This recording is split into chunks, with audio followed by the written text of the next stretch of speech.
Good morning students. आज हम अपनी ऑनलाइन कक्षा को आगे बढ़ाते हुए आज हम लोग एनसीईआरटी एक्सरसाइज और साथ ही साथ ऑल इन वन में जो ज्योग्राफी का एक्सरसाइज दिया है उसको आज हम लोग डील करेंगे। आज हम लोग पूरा एक्सरसाइज को सोल्व करेंगे और उससे संबंधित कुछ क्वेश्चन को भी लेंगे। जैसे कि हमने पढ़ रखा है, हमारा जो ज्योग्राफी का टॉपिक था वो था Amazon and Ganga Brahmaputra basin. Ganga Brahmaputra basin ये हमारा चैप्टर था जो ज्योग्राफी को हम लोग कवर कर रहे थे, Amazon and Ganga Brahmaputra basin. ठीक है, ये चैप्टर 6 था ज्योग्राफी का। इसी के एक्सरसाइज को आज हम लोग करने वाले हैं।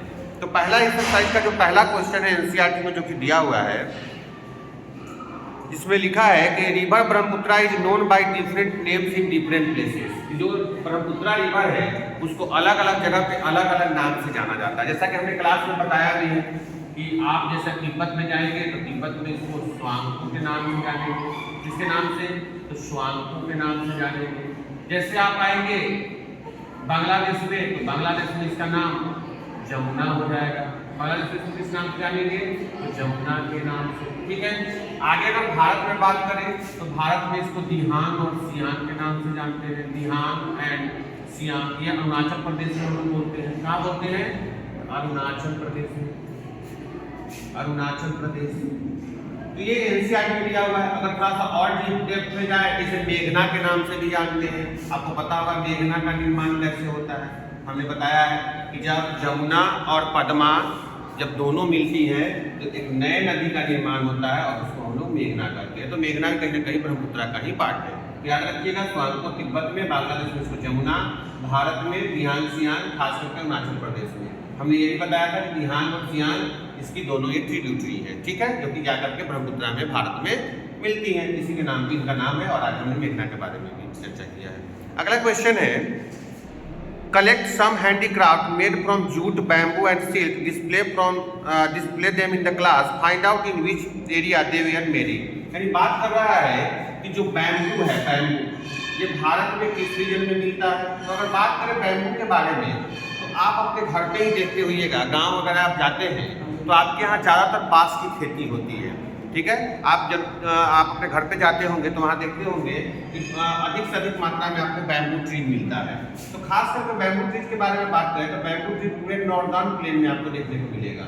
अब बात करें नॉर्दर्न प्लेन के बारे में तो आपको हमने पहले ही बताया है कि नॉर्दर्न प्लेन में अगर बात करें तो कौन कौन से स्टेट आ जाएंगे। तो सबसे पहले तो आपका प्यारा प्यारा बिहार आ जाएगा। उसके बाद अगर बात करें तो आसाम आ जाएगा, आसाम आ जाएगा। ठीक है, आसाम में भी आपको पता होगा कि आसाम के लोग जो हैं वो ज़्यादातर बात से ग्रसित रहते हैं, तो इसलिए वो बैम्बू का क्या बनाते हैं, बैम्बू हाउस भी बनाते हैं, क्योंकि वहाँ बैम्बू की कमी नहीं होती है। तो आसाम में याद रखिएगा, आसाम में बैम्बू की सबसे ज़्यादा खेती होती है अगर पूरे भारत में बात करें तो। ठीक है, तो आसाम हो गया, बिहार हो गया, कुछ हिस्सा अरुणाचल प्रदेश का भी आप ले सकते हैं, या फिर आप कह सकते हैं ईस्टर्न स्टेट। क्या ले सकते हैं? ईस्टर्न स्टेट जो है ये भी इसमें शामिल हो जाएंगे। दूसरा दिया है जूट के बारे में। किसके बारे में? जूट के बारे में। तो आप सभी को पता होगा कि जूट मिल जो है वो कहाँ पे है। जूट मिल बसवरिया, जो कि कहाँ है, वेस्ट बंगाल में है। नहीं, आपके घर के आसपास के बहुत सारे लोग जो हैं वो जूट मिल में काम किया करते हैं। मेरे घर के पास तो बहुत सारे लोग हैं जो जूट मिल में काम करते हैं और वो भारत का सबसे पुराना जूट मिल में से एक है जो कि बसवरिया में है। ठीक है, तो जूट की खेती के लिए सबसे प्रमुख रूप से वेस्ट बंगाल को माना जाता है। किसको माना जाता है? वेस्ट बंगाल को माना जाता है। आगे बिहार का जो ईस्टर्नल पार्ट है, खास करके किशनगंज वाला जिला, पूर्णिया वगैरह, वहाँ पे भी जूट की अच्छी खासी खेती होती है।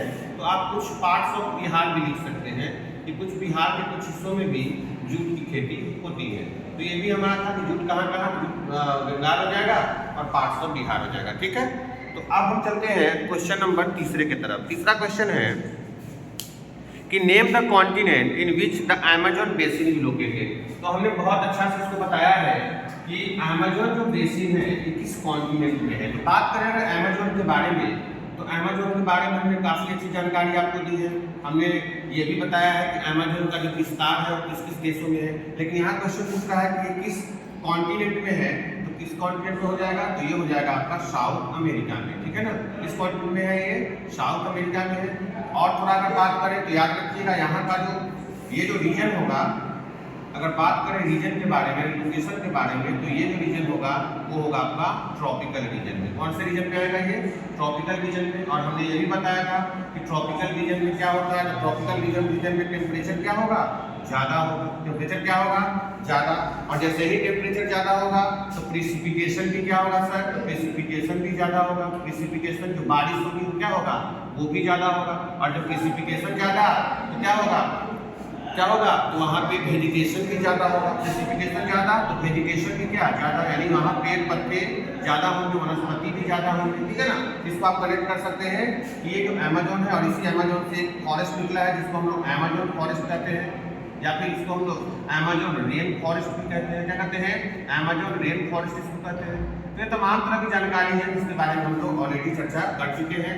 अमेजोन जो है वो 7 देशों को ऑलमोस्ट टच करता है, जिसमें सबसे ज़्यादा पार्ट वो ब्राज़ील को टच करता है। हमने क्लास में बताया भी है कि वो लगभग 42 से 45% जो हिस्सा है अमेजोन का वो ब्राज़ील में कवर करता है। तो ये जानकारी थी, बहुत सारी जानकारी है, ठीक है, लेकिन इतना काफ़ी है आप लोगों के लिए। चलते हैं अगले क्वेश्चन की तरफ। अगला क्वेश्चन है कि what are the crops grown by the people of the Amazon basin. ठीक है ना?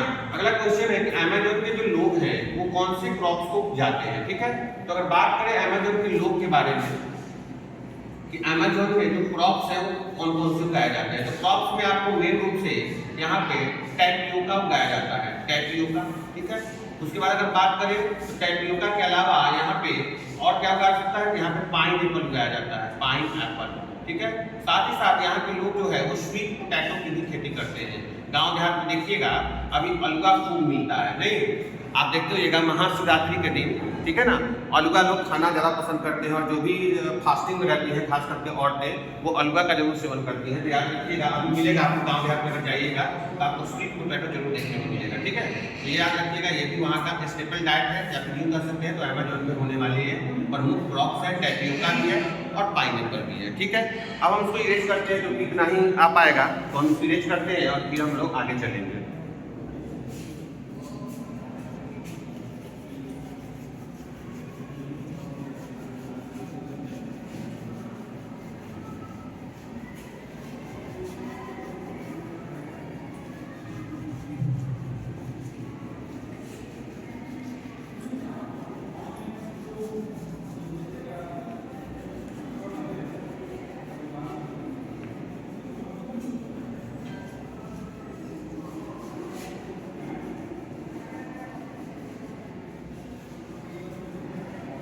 चलते हैं नेक्स्ट क्वेश्चन की तरफ। तो अगला क्वेश्चन है कि name the birds that you likely to find in the rain forest of the Amazon basin. यानी अब पूछ रहा है कि कौन कौन से बर्ड पाए जाते हैं। हमने क्रॉप्स के बारे में बात कर ली, अब बर्ड्स के बारे में तो हमने बताया था कि एक लंबा चोंच वाला बर्ड मिलता है वहाँ पे, जिसको हम लोग टाउकन्स कहते हैं। क्या कहते हैं? तो बर्ड्स के बारे में अगर पूछ रहा है तो आपको याद होगा टाउकन्स के बारे में हमने बताया था। हमने बताया था हमिंग बर्ड के बारे में। किसके बारे में? हमिंग बर्ड के बारे में, तो ये भी याद रखिएगा। साथ ही साथ वहाँ पे एक खास तरीके का पक्षी भी पाया जाता है जिसको हम लोग बर्ड ऑफ पैराडाइज के नाम से जानते हैं। किसके नाम से? तो बर्ड ऑफ पैराडाइज के नाम से। ऐसा माना जाता है कि ये जो पक्षी है इसको बर्ड ऑफ पैराडाइज इसलिए दिया गया है क्योंकि ये जो है जमीन पर स्वर्ग जैसा महसूस कराता है। ठीक है ना, जैसे हम लोग ग्राउंड पे हैं तो ग्राउंड पे अगर इस फूल को आप फूल के पास जाएंगे तो आपको लगेगा कि इसको साक्षात हम लोग स्वर्ग में आ गए हैं। ठीक है ना, तो ऐसा प्रकार का बर्ड है। इसके जो कलर होते हैं वो काफी क्या होते हैं? डिफरेंट कलर का एक बर्ड होता है। ठीक है ना, ये डिफरेंट कलर का बर्ड होता है, डिफरेंट कलर बर्ड होता है। ठीक है, तो इसको भी याद रखिएगा। जिसको बर्ड ऑफ पैराडाइज टाउकन्स का चित्र तो एनसीईआरटी में दिया है, आप वहाँ से देख सकते हैं। उसके चोंच काफी लंबे होते हैं, नहीं? तो वो याद रखिएगा। हमिंग बर्ड हो गया और बर्ड ऑफ पैराडाइज। चलते हैं अगले क्वेश्चन की तरफ। अगला क्वेश्चन है कि what are the major city located on the river Ganga. ये तो बहुत कॉमन क्वेश्चन है, आप लोग बार बार इसका डिस्कशन करते हैं। गंगा के आसपास कौन कौन से शहर बसे हैं, ये हमने बहुत अच्छे से डिटेल में इसकी चर्चा की है। सबसे पहले अगर बात करें तो हरिद्वार हो जाएगा। ठीक है ना, लिखने की जरूरत नहीं भी है, लेकिन लिख देते हैं चलिए। तो हरिद्वार हो जाएगा। ठीक है, उसके बाद अगर आप आगे बढ़ेंगे तो कानपुर, बहुत सिटी है, कितना का नाम लिखे हैं, क्लास में हमने बहुत कराया भी है। ठीक है ना, उसके बाद आप आ जाइएगा तो लखनऊ में, जैसे गोमती नदी के किनारे, लखनऊ को छोड़ दीजिए। आगे चलते हम लोग को प्रयागराज हो जाएगा, प्रयागराज। ठीक है, उसके बाद अगर आगे चलते हैं तो आपका पटना हो जाएगा। वाराणसी भी है, कितना लिखे हैं, लगभग बहुत सारे सिटी को टच करता है। ऐसे भी आपको पता ही है कि गंगा जो है भारत की सबसे बड़ी नदी है, ठीक है। तो वाराणसी हो जाएगा, पटना, आरा, बक्सर, ठीक है, पटना हो जाएगा। भागलपुर भी है, भागलपुर, ठीक है, तो भागलपुर भी याद रखेंगे, ठीक है। और भी बहुत सारा, साहेबगंज हो जाएगा आपका, साहेबगंज जो कि कहाँ है, साहेबगंज आपको बताया था क्लास में। तो साहेबगंज जो है ये एक जिला है, कहाँ का, झारखंड का, ठीक है। तो साहेबगंज को भी टच करता है। तो और भी बहुत बहुत है जिसको टच करता है, लेकिन हम लोग प्रमुख लिखा है तो हम लोग प्रमुख लिख दिए, क्लास में से हम कराए हैं, ठीक है ना। लखनऊ के साथ भी आप जा सकते हैं, कोई दिक्कत नहीं है। अगला है where is the one horn rhinoceros found. तो हमने ये भी बताया था कि एक सींग वाले गेंडे कहाँ कहाँ मिलते हैं। वन हॉर्न राइनासोर, वन हॉर्न राइनासोर कहाँ कहाँ मिलते हैं आपको पता होगा। ये मिलेगा आपको कहाँ पे, तो आसाम का एक नेशनल पार्क है, नाम है काजीरंगा नेशनल पार्क है। नाम क्या है उसका, तो Kaziranga national park, Kaziranga national park, यहीं पे आपको ये देखने को मिलेगा, ठीक है ना। अगर बात करें तो आसाम में एक नेशनल पार्क और भी है जो काफी चर्चित है, और उसको हम किस नाम से बोलते हैं, उसको हम लोग बोलते हैं मानस नेशनल पार्क, और बोलते हैं मानस नेशनल पार्क। तो याद रखिएगा काजीरंगा किसके लिए फेमस है, तो ये फेमस है एक सींग वाले गेंडे के लिए, वन हॉर्न राइनासोर के लिए। किसके लिए फेमस है, तो वन हॉर्न राइनासोर के लिए फेमस है। यहीं पे एक और आपको नेशनल पार्क मिलेगा जो कि मानस नेशनल पार्क है। चलते हैं आगे, अगला क्वेश्चन क्या है। अगला क्वेश्चन है कि टाउकॉन्स आर ए टाइप ऑफ, तो अभी बताए हैं इसको, जल्दी जल्दी चलते हैं हम लोग। टाउकॉन्स क्या है, तो एक प्रकार का ये बर्ड है। मैनियोक क्या है, तो मैनियोक जो है ये अमेज़न में लोगों का स्टेपल डाइट है। मैनियोक कह रहा है कि मैनियोक क्या है, तो मैनियोक जो है सर स्टेपल डाइट है। स्टेपल डाइट कहाँ के लोगों का, स्टेपल डाइट कहाँ के लोगों का है, तो अमेज़न रिवर बेसिन के लोगों का है। कहाँ का है, अमेज़न रिवर बेसिन के लोगों का है, ठीक है ना। ये स्टेपल डाइट है, ठीक है ना। अगर कोई पूछ दे कि बताओ भाई गंगा ब्रह्मपुत्र जो रीजन है यहाँ के लोगों का स्टेपल डाइट क्या है, तो हमने बताया था कि यहाँ के लोगों का गंगा ब्रह्मपुत्र रीजन का जो अगर बात करें स्टेपल डाइट, तो यहाँ के रीजन का जो स्टेपल डाइट जाएगा वो आपको पता ही है, क्योंकि गंगा ब्रह्मपुत्र का ज्यादातर जो रीजन है वो किससे सटा हुआ है, तो वो सटा हुआ है नदियों से। वहाँ के लोग जो है ज्यादातर नदियों के पास निवास करते हैं, तो यहाँ के लोग ज्यादातर क्या खाना पसंद करते हैं, तो राइस एंड फिश। याद रखिएगा ये उनका स्टेपल डाइट हुआ करता है। कहाँ के लोगों का, गंगा और ब्रह्मपुत्र रीजन के लोगों का। आपको पता ही है कि बंगाल में के लोग ज़्यादा पसंद करते हैं राइस एंड फिश, हम लोग भी ऑलमोस्ट पसंद करते ही हैं, तो स्टेपल डाइट हो जाएगा।